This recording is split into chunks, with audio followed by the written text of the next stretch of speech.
Goeiedag, welkom hier by Inspireer.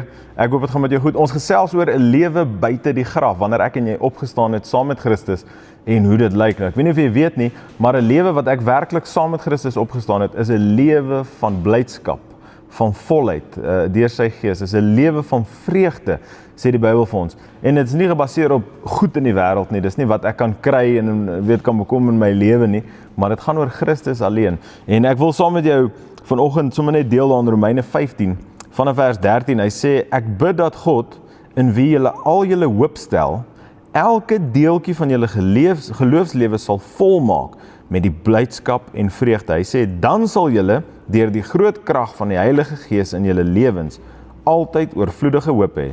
Dan sal julle onwrikbaar vashou aan die Here, kom wat wil. Wow, hy sê, wanneer ek en jy elke deeltjie van ons geloofslewe, al ons hoop in Christus sit, nie sekuriteit by my werk of jy weet, in my eie vermoëns of wat ook al nie, maar wanneer ek alles wat ek het op Christus sit, wanneer ek saam met hom opgestaan het uit die dood uit, hy sê, dan maak hy my lewe vol van blydskap, vol van vreugde.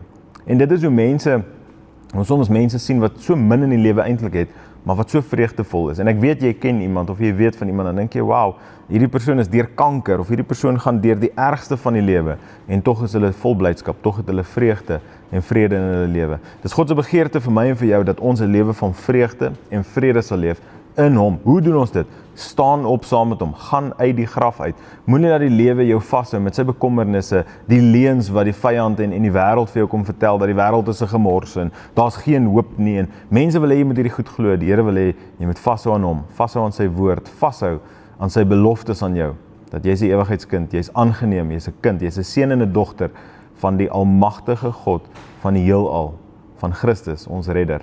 Mag jy uit die graf uitgaan, mag jy sy hand vat, saam met hom stap, en mag jy wandel in en deur sy gees. En ek hoop jy het 'n awesome naweek, mag die Here jou seën.